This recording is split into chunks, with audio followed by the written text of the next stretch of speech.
So I guess we'll talk about one of my favorite subjects this video, and that is the paranormal. I don't know, I guess the only thing that really might be a little interesting to you guys is a ghost story. So that's what I'm gonna do. I'm gonna tell a ghost story. Yeah, so just a little bit more about me. I've had a lot of jobs. Like I've been a security officer, I've worked in, you know, the food industry as a receptionist. Right now I work in technology. I won't get specific, but it's in technology. Would say a software company. But yeah, at one point I was a security officer. As a security officer, you know, the whole point is to, what was it? Observe, protect, and report. Or protect, observe, and report, or something like that, right? Keyword on the observe and report, right? Because it wasn't our job to do anything about what we were reporting, right? It's not our job to get down and dirty like police officers do. That was kaolin clay, a 1/4 cup of kaolin clay that I just put in the olive oil, hemp seed oil, and castor oil.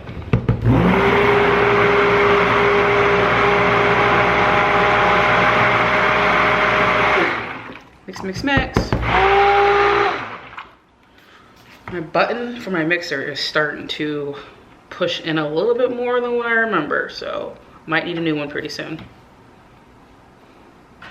Anyways, so I was a security officer, and I worked at this pretty well-known engineering company in Orlando area, right?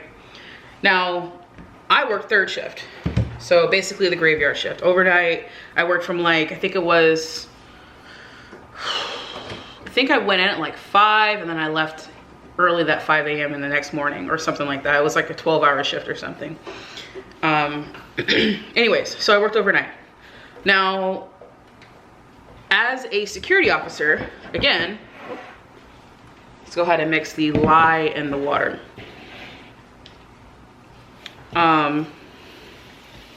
My job is to just kind of, you know,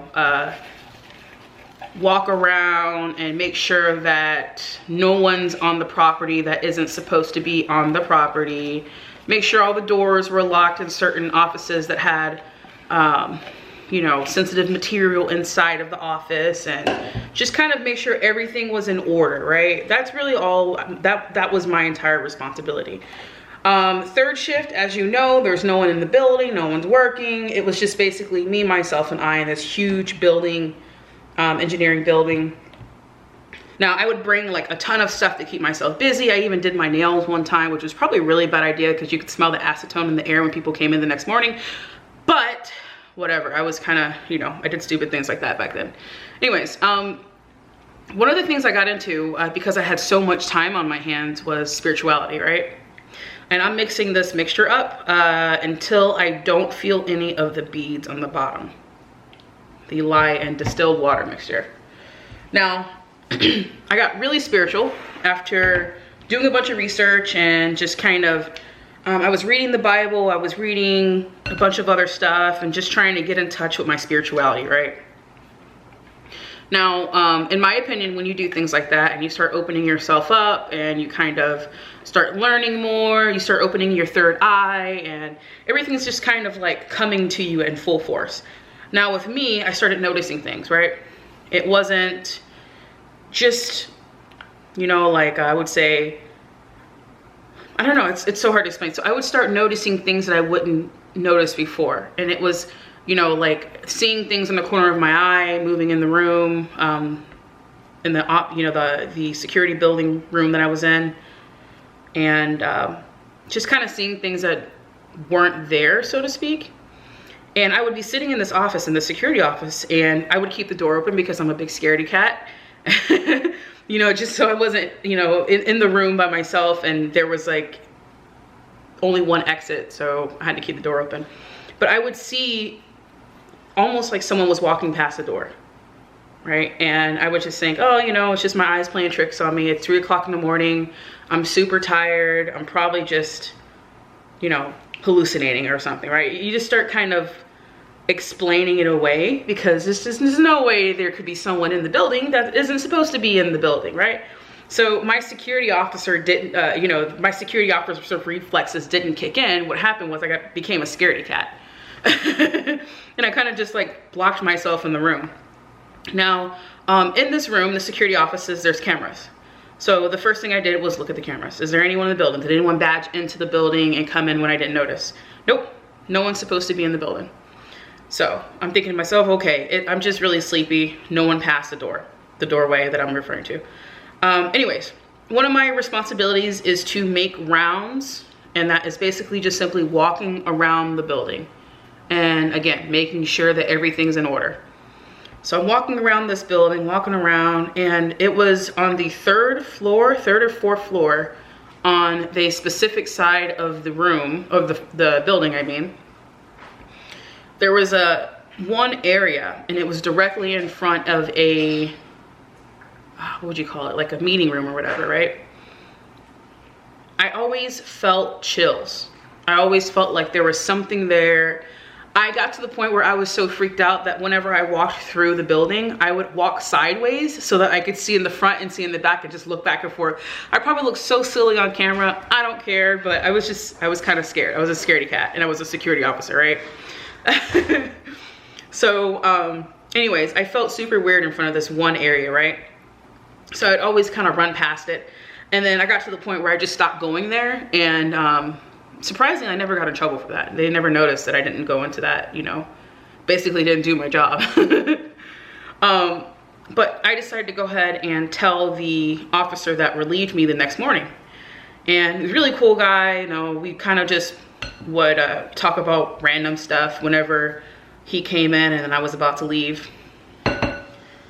And so now I'm just combining the mixtures here. And I told that officer how I felt, and you know, I was just like, this whole building is really weird. I'm seeing things in the corner of my eyes. I'm feeling strange in certain areas of the building. What's going on? You know, this is just crazy. So he's listening to me, and he kind of gives me this weird, he lets me finish. He gives me this weird look afterwards. And I'm like, you know, so like, what do you think? And he goes,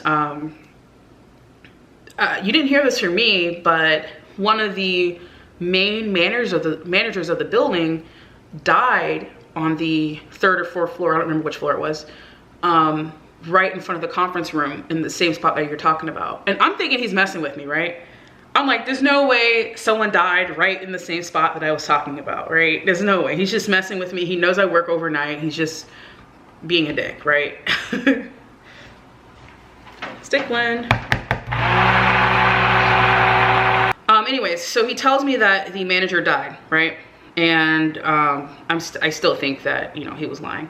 I decided to just kind of go home, get some sleep, and I texted my manager, my security officer manager, or security manager, and I asked. I was just like, you know, I can't remember what I asked. I was trying not to sound weird, but I probably did anyway. You know, who asked if someone died in the building, but I did, whatever. And I asked him, and he said, yeah, you know, there's been a couple accidents that have happened. Someone had a heart attack on the third floor, and unfortunately, I had to run over there and try to do CPR on him, and, you know, he didn't make it, unfortunately. And I'm like, oh, okay. And I start kind of asking questions just to kind of make it sound normal, like, oh, should I learn CPR, blah, blah, blah. Yeah, so that was really freaky. So someone died in the same spot that I had that feeling.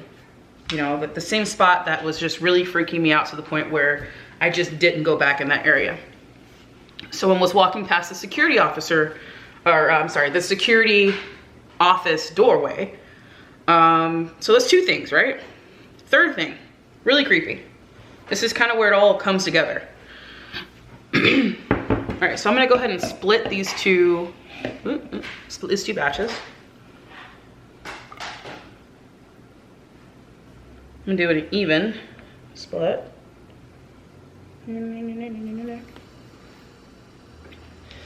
Now, another one of my responsibilities, which again is to make my rounds, I needed to go outside, cross the parking lot, and open up the gate for the employees that were gonna be coming in early in the morning the next day.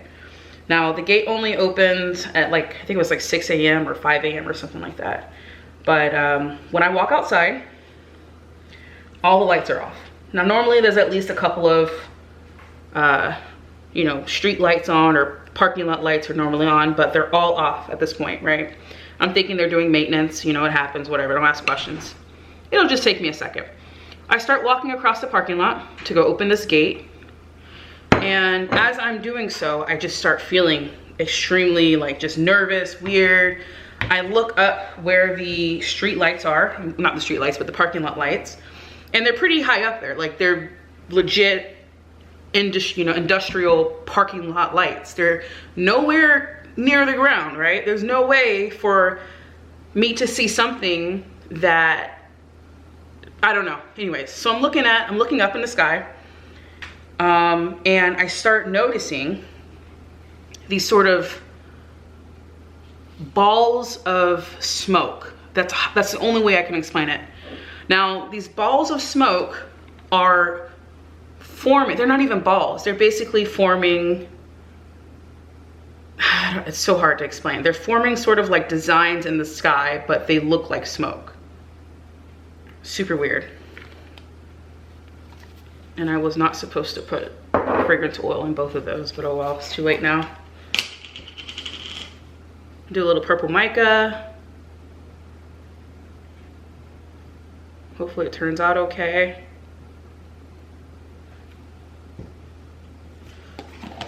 Now when I see these balls of smoke forming, they're not forming into anything that I can tell.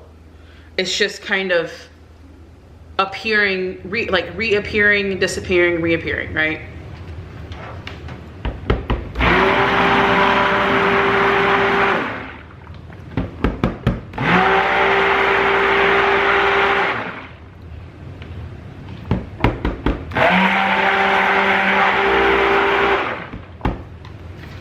Now, the first thing I do, because once again, I was super religious at the time, or I would say spiritual, whatever you want to call it. I just kind of became a little bit closer with how I felt about things around me and my environment, whatever you want to name it. I started praying. I started saying that, you know, I'm not ready to see this. I thought I was, but I'm not. Please go away, right? And I issue not. It sounds so dumb. It actually goes away. These balls of smoke just completely disappear. And I remember right when I got back to the office, I tried searching it on my phone, you know, looking up what I had seen. I couldn't find anything. You know, years later, I think it was about a year ago, because this happened 10 years ago. Years later, I actually finally found the name of the, you know, paranormal spirit balls that I had seen. I don't remember, of course, today. I had to look it up, and maybe I'll post it in the comments or post it in the description when, you know, when I find it. But yeah, basically what I read was that they were spirits that were forming into a, I would say like a body, or not, it's not a body, that's not what I said.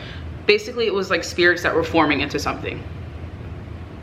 So I had opened myself up so much to the spiritual realm that something, or maybe myself, I thought that I would be ready to see. But nope, I freaked out. I regret it a little bit. I wish I had taken some photos, or, you know, not been so scared, not been so afraid of it. But I was. It is what it is. Let's use an easier bowl to work with. We'll do half of the batter. Yep. And do half of this. Uh-oh, it's pretty thick too. Look at that. Ooh.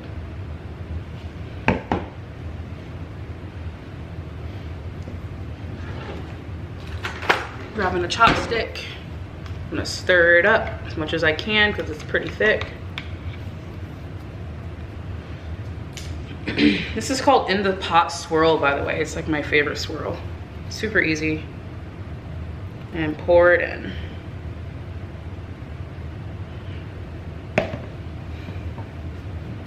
So I'm actually gonna scrape what's left in the bowl that I just poured, since it's all yellow anyway.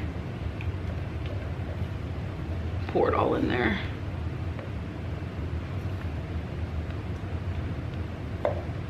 Yeah, I would love to hear everyone's stories in the comments. You know, what have you seen? Paranormal experiences. Love hearing about it. What kind of sucks though is I feel like the love that I have for the paranormal as opposed to the spiritual realm, however different you want to, you know, however you want to differentiate that, is keeping me from growing in the spiritual realm. Like it's keeping me from getting to the point where I want to get when it comes to understanding my own spirit more, because I get so obsessed about ghost stories. You know, there's a fear that I connect with it as opposed to something that would be normal or that should be normal.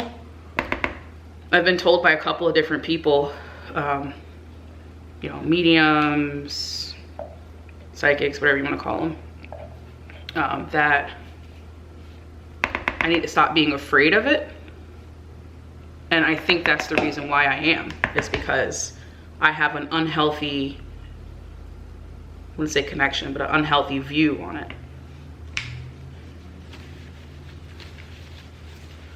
Oh yeah, I'm working on it. You know, the more you learn, the better you get. So as you can see, this is just completely super thick.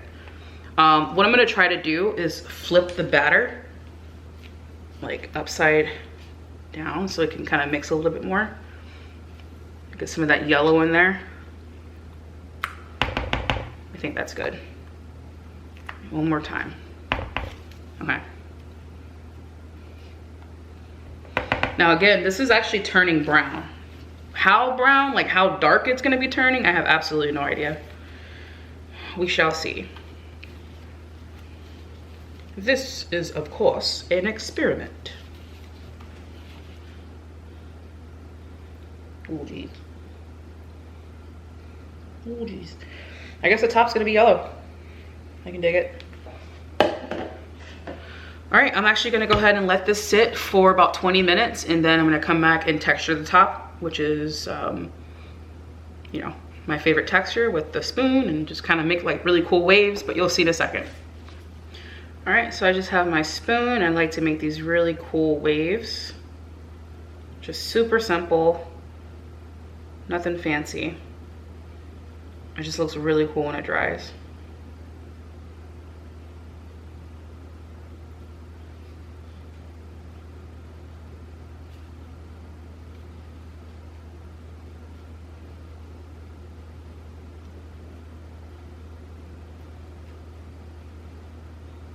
I've been watching Good Girls. The show is crazy. I'm so behind. Like I think I'm on season 3 now, but yeah, it's crazy. I won't say much because I don't want to ruin it. But man, those women are dumb. I would be the best gangster just because I've watched gangster movies, and it's like they've never watched a gangster movie before. They just suck. But whatever, it's a cool show. I'm gonna go ahead and let this sit for about 12 hours. There's no specific reason why I let it sit for 12 hours. It's just simply because I get impatient. So if it's dry enough for me to cut, then I'm gonna cut it. You know, I wanna see what it looks like on the inside. All right, I'll see you then. As you can see, I have kind of a, you know, like a yellow hue here. I'm not really sure how it's gonna look once it's cured. Hopefully it has, I don't know, a different color. It looks like it's only on the top too, so maybe I should have did the CPOP method, which is the cold process oven process. It's basically just putting the loaf inside of the oven on 170, and then, well, letting the oven warm up to 170, and then putting the loaf in, turning it off, and just leaving it overnight. It allows the colors to fully form. or AKA it allows it to gel. Oh, damn it. It's pretty cool.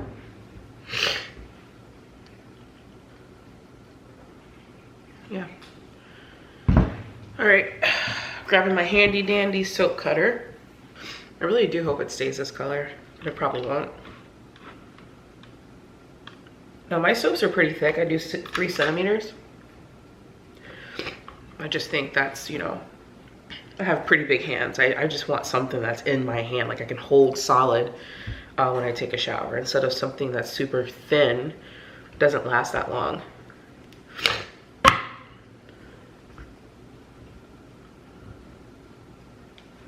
Now that's cute.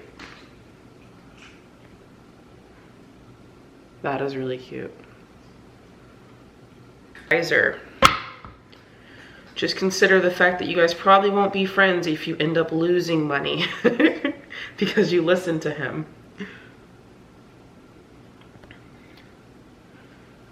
I think that in everything that you invest in, regardless of whether it be cryptocurrency or in the traditional markets, stocks, bonds, ETFs, anything like that, it's your responsibility to know what you're investing in, right? Yeah, the crypto space is very exciting. Can't wait to see what's gonna happen.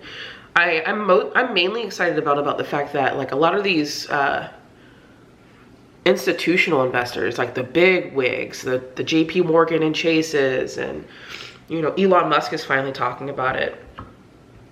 Who else? I can't really think of any other larger companies right now. Western Union. Who else? Oh, PayPal. PayPal is a big one. Oh my goodness. You know, these big companies are finally getting into it, and it's like, it's about time, you know, but that doesn't matter. And what I mean by getting into it, I mean they're actually using the technology, the blockchain technology. So, very exciting times.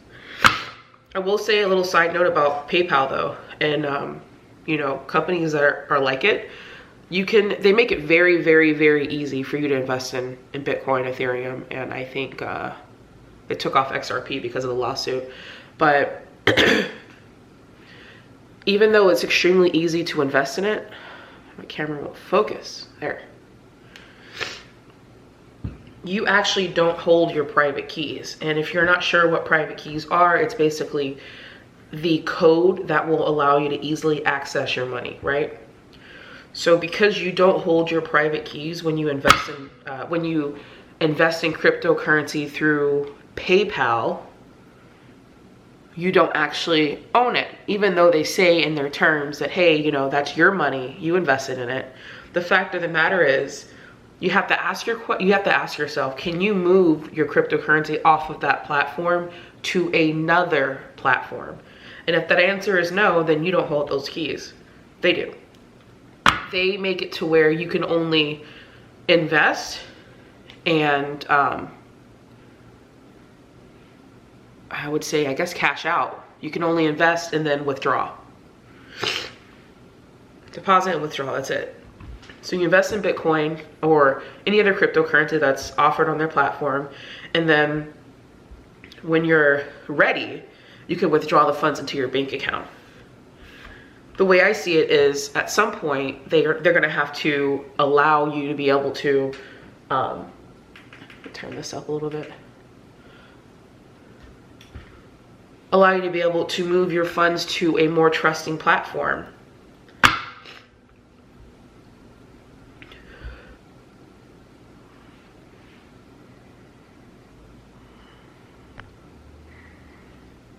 But yeah, there's a saying that says, if you don't hold your keys, you don't hold your crypto. And you know, in their defense, it's PayPal. Of course, they're going to eventually allow that. You know, they're going to eventually make it easier and easier for you to invest. It's just right now, that's just something to you know, to focus on or to realize. I don't know. Don't invest what you're not willing to lose. And that's the truth for everything. For every investment that you have, do not invest what you're not willing to use. You know, it's not that Not that hard of a concept. If you're gonna invest $50, be willing to lose $50. Why? Because you can't predict the market. If you can, then we need to talk. And I'm just gonna cut like little sample sizes. That's kind of small though. And again, if you're investing in crypto, please do your research. Stop listening to your friends. They're not legally financial advisors. You could lose your money. You'll be a very unhappy camper. Yeah, just have fun with it. We are in a very exciting time right now, and cryptocurrency is the future fact because we're already using it. We don't even know it yet. But yeah, thank you for watching.